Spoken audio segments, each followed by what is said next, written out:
El Señor esté con todos ustedes. Evangelio de nuestro Señor Jesucristo según San Lucas. Gloria a ti, Señor.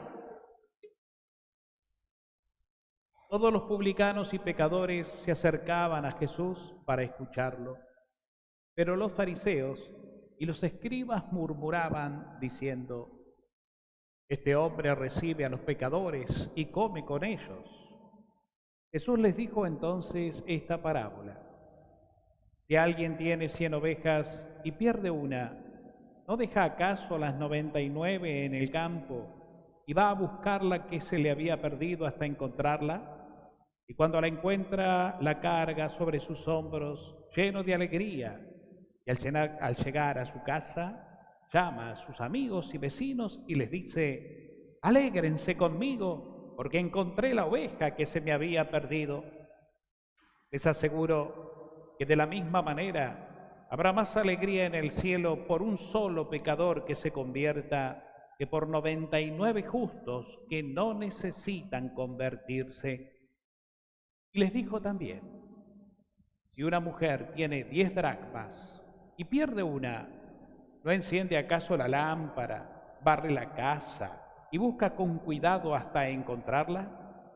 Y cuando la encuentra, llama a sus amigas y vecinas y les dice: Alégrense conmigo, porque encontré la dracma que se me había perdido.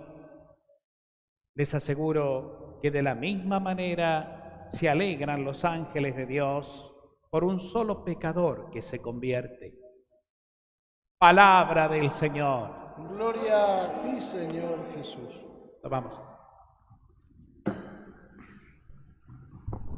Bueno, queridos hermanos, seguimos disfrutando estos días de semana como primera lectura este texto de la carta a los romanos, ¿no? Estamos ya transitando la semana número 31, ¿verdad? Estamos ya en la recta final del año litúrgico, que tiene un total de 34 domingos. Esto lo recordamos siempre, especialmente los días domingos, cuando leemos el Evangelio, ¿no es cierto? Y bueno, llegar al fin del año litúrgico no es algo así casual, de un tiempo que pasa, sino fundamentalmente por el mensaje que la palabra de Dios, a medida que va llegando al final, nos va dejando. Una palabra que se hace más profunda, más puntual. Es un Jesús que ya va, si se quiere, en su predicación, nos va hablando bien al corazón, bien a lo concreto. Porque llegar al fin del año litúrgico, de alguna manera, es como la comparación o la analogía de decir, bueno, el final de la vida. El final de la vida en toda su dimensión. No porque nos vayamos a morir, sino porque vamos creciendo, vamos avanzando, vamos cumpliendo etapas. Y ciertamente que nos vamos acercando al fin de la peregrinación terrenal para alcanzar la plenitud de la vida en el reino de Dios. De esto hemos meditado mucho estos días, lunes y martes, con la solemnidad de todos los santos y la conmemoración de todos los difuntos, ¿no es cierto?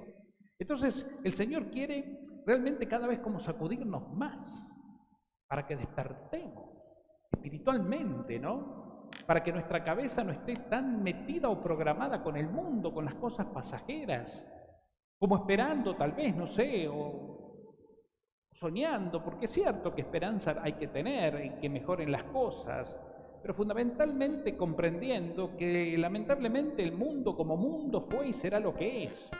Entonces el Señor nos llama a lo esencial, no a lo temporal. Y lo esencial es esa gran verdad que vive en nosotros, que en definitiva somos nosotros, hijos amados de Dios Padre, consagrados a Dios, bendecidos y liberados por Jesucristo de toda muerte y de todo mal. Por eso nuestra vida ya de por sí es plena, es sagrada y es santa. Más allá de nuestras virtudes o no, de nuestras caídas o no, de lo moral, no pasa por lo moral. Y Jesús habla de eso en el Evangelio casualmente. Entonces fíjense qué dice el autor de la carta a los romanos, San Pablo en este caso. Nos recuerda, miren, a ver, la vida, tu vida, la mía, la de cada uno, es de Dios. Dice, si vivimos, vivimos para Dios. Y si morimos, para el Señor morimos. Tanto en la vida como en la muerte, pertenecemos al Señor. No nos pertenecemos a nosotros, ni mucho menos al mundo. Le pertenecemos a Dios, que nos compró, nos adoptó como hijos por medio de Jesucristo, que se entregó, que dio la vida, que derramó su sangre para que nosotros tengamos vida eterna, vida abundante, esa vida que solo Dios puede dar. Eso es lo que quiso el Padre, que el Hijo venga, se iguale a nosotros y como hombre dé la vida por nosotros para que a nosotros no nos falte vida eterna. Y desde ese lugar, desde esa entrega de Cristo, nuestra vida quedó absuelta, liberada, para ser una vida plena, feliz, entusiasta, alegre y agradecida. Por eso no vivamos distraídos, ni tampoco vivamos como programados al mundo, esperando del mundo, de la tierra o de lo material o de las cosas pasajeras, que nuestro corazón encuentre allí la paz o la alegría o la felicidad, porque ahí no se va a encontrar. Son cosas que van y vienen. Lo esencial, lo que perdura es lo que ya se tiene, y lo que ya se tiene es lo que hemos recibido de Dios Padre por medio de Jesucristo. Por eso le pertenecemos a Dios, a Él le pertenecemos.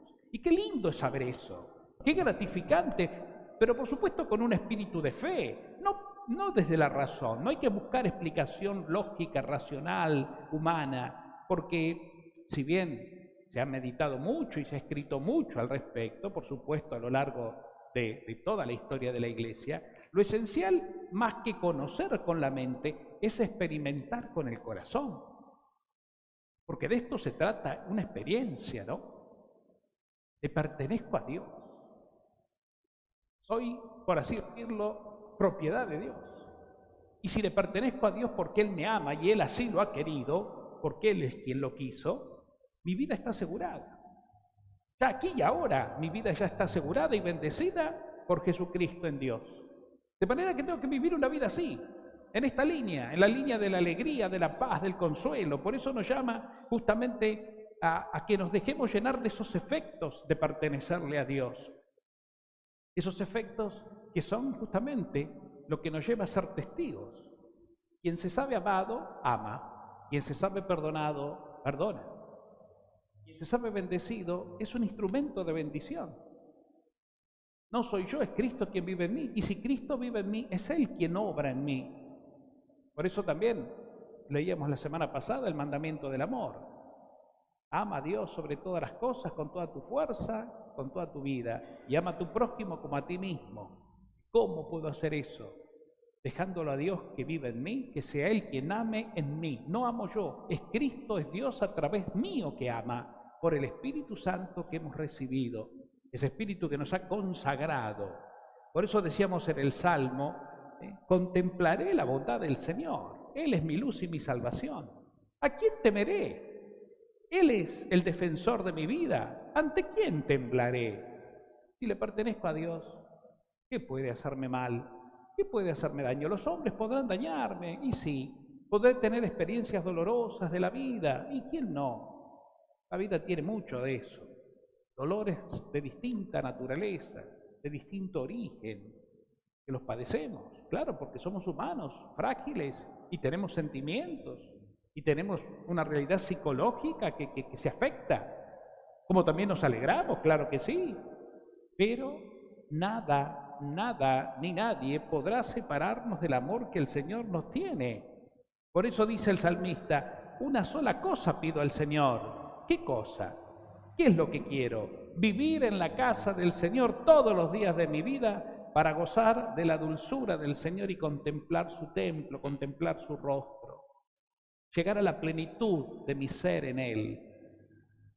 Hermanos, esto es un motivo de alegría, es un llamado a la esperanza que ya aquí y ahora tenemos que desarrollar. Y por último, como les decía, en el Evangelio y nos encontramos una vez más con este Jesús que le toca aclarar siempre el panorama a aquellos especialmente que se creen sabios, santos, prudentes, que se creen con derechos a juzgar, a condenar, a opinar sobre la vida de los otros, que se creen tan superiores y subidos a un estrado que no les pertenece, porque solamente Dios es el único que puede juzgar la conciencia y el corazón del hombre, ¿no?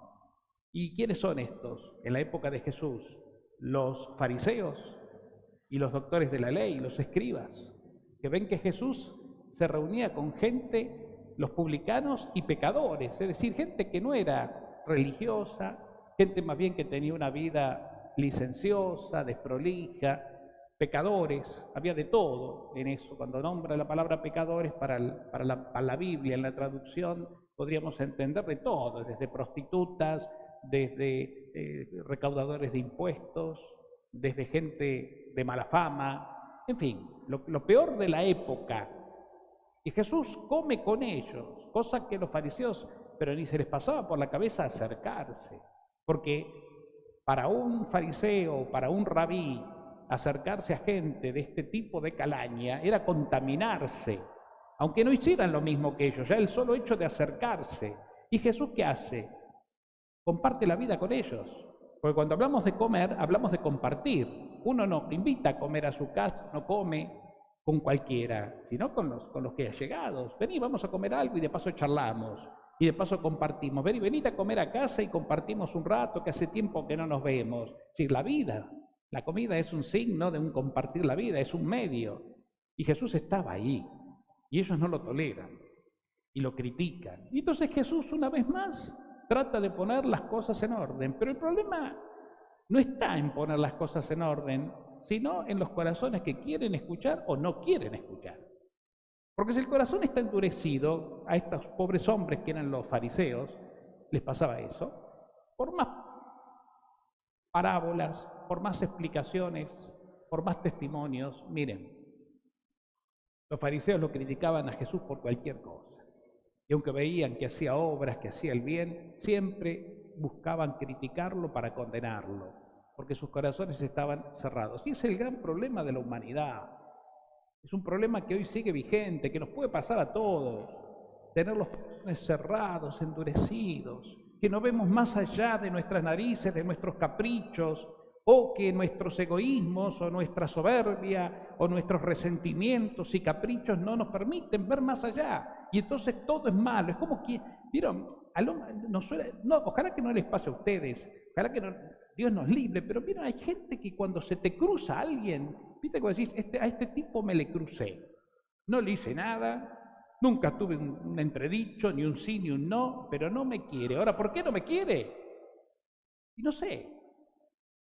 Y te puede haber haciendo el bien, te puede ver que estás haciendo el bien, pero si el tipo te le cruzaste y el corazón está cerrado, y querido mío, querida mía, bueno, resignate. Es así, que no nos pase a nosotros, porque nos puede pasar, ese juzgar así, anticipadamente, o prejuzgar sin razón a la gente por la cara que tiene, o porque no te gustó. Este tipo no me gustó y ya. Y quién sabe, es un santo varón. No damos oportunidad, no abrimos el corazón, y nos puede pasar a todos. Cuando inclusive en las comunidades nuestras, gente nueva se acerca con entusiasmo a querer empezar a participar, a querer empezar a formar parte activa de la comunidad y qué sé yo, a veces, ¿y este qué viene a hacer ahora? Y ponemos frenos, ponemos obstáculos, más bien los desilusionamos, porque lo que buscamos inconscientemente es que se vayan, no que se incorporen. O dividir la comunidad según mis criterios. Hay un montón de problemas, de pecados que son profundos, que están ahí, ¿no? Que nos invaden el alma y que son así, que son los que critica Jesús. Jesús pone el ejemplo de Dios, porque el cristiano tiene que mirar hacia Dios, tiene que sobredimensionarse a sí mismo y dimensionar la vida, va más allá. Entonces, ¿qué dice Jesús? Pone el ejemplo de este hombre que perdió una oveja, guardó las 99 y fue en busca de la oveja descarriada o perdida, y cuando la encontró se la cargó en los hombros y la trajo alegre y le avisó a todos: che, esa oveja que se me perdió la encontré, estoy feliz, hasta quisiera celebrarlo, vengan y celebremos. Y después lo de la mujer, ¿no? La mujer, una dracma es como una piedra preciosa que una mujer perdió y se enloqueció, se preocupó, se angustió y dice que barrió la casa, prendió luces, y cuando la encontró, chicas, a las vecinas, a las amigas, vengan a celebrar conmigo, que estoy contenta porque encontré la dracma que se me perdió. Y termina diciendo entonces: miren, así se alegran los ángeles en el cielo por un solo pecador que se arrepiente. Nosotros, más allá de que todos somos pecadores, sin embargo tenemos el corazón abierto a la compasión, a la misericordia, al amor, con aquellos hermanos nuestros que están alejados o con aquellos hermanos nuestros que se equivocan. Tenemos el corazón abierto, porque un cristiano tiene que ser así. Y si no lo tenemos porque nos cuesta, porque nuestro resentimiento es parecería ser más fuerte, bueno, anda a Dios con humildad y decirle: Señor mío, me cuesta perdonar, me cuesta salir de este resentimiento de la vida, vivo como una amargada o amargado, estoy avinagrado por la vida. Señor mío, vos podés sanarme y yo quiero ser feliz. Yo sé que sos mi Padre, acá estoy. Te entrego humildemente mi corazón y entregate, postrate ante el Señor. Porque quien se humilla ante Dios será elevado. Jesús lo enseñó. Es decir, será sanado, rescatado de su oscuridad. ¡Qué maravilla! Porque le pertenecemos a Dios. Volvemos a la primera lectura. Somos propiedad de Dios. No le pertenecemos al mundo, ni a nosotros mismos nos pertenecemos, si vamos al caso. Ni a nosotros mismos. Le pertenecemos al Señor. Y en Él vivimos, nos movemos y existimos. Eso lo dice Pablo, ¿no? Qué lindo. Fíjense, en Él vivimos porque Él nos dio la vida y Él nos mantiene vivos. En Él nos movemos, es decir, actuamos. En Él y por Él, inspirados por Él. Y existimos. Existimos como signo de eternidad, como signo de vida eterna, de lo que viene. Vivimos acá y existiremos allá. Y ya nuestra vida no tiene fin. ¿Todo por qué? Porque Dios nos adoptó por amor, hijos de Dios, en Jesucristo el Señor. Esto no es un motivo de dar gracias. Miren, hermanos, ¿dónde estará la alegría verdadera, no? ¿Dónde si no? Lo tenemos que descubrir en la oración. Lo tenemos que meditar y dejar que fluya, que salga a la luz desde lo más íntimo del corazón, para que sea Dios que vive en nosotros quien lo saque, quien ilumine todo nuestro ser. Mente, alma, cuerpo, espíritu, que sea el Espíritu de Dios quien nos inunde con su luz, para que ya no vivamos en la oscuridad ni en las tinieblas, sino seamos lo que realmente somos, lo original, lo verdadero, hijos amados de Dios. Y ya no tenemos que tener miedo. No le tengas miedo a nada ni a nadie, como dice el Salmo. No tengo miedo a nada. Yo sé en quién he puesto mi esperanza, porque contemplaré la bondad del Señor en la tierra de los vivientes. No tengo miedo.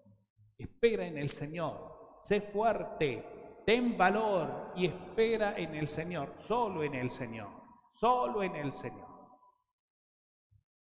Vamos a pedirle a la Virgen y a San Carlos Borromeo, este gran pastor que, como les decía, de allá de Italia, más precisamente de la ciudad de Milán. Fue obispo de Milán en aquella época y recorrió la diócesis así con obras de amor y misericordia pastoral.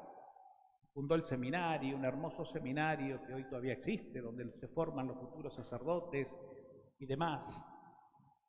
Ahí donde San Agustín encontró también su conversión, de la mano de otro obispo anterior, que fue San Ambrosio, en Milán, una hermosa ciudad, più cara, ¿no? Si vamos a buscarla desde el turismo, pero fundamentalmente es cuna de grandes santos, ¿verdad? Bueno, este hombre, San Carlos Borromeo, hermano nuestro, santo, interceda para que nosotros, pastores y rebaño, todos, pueblo de Dios, podamos vivir junto a María la alegría del amor que Dios nos tiene. Que así sea. Que así sea.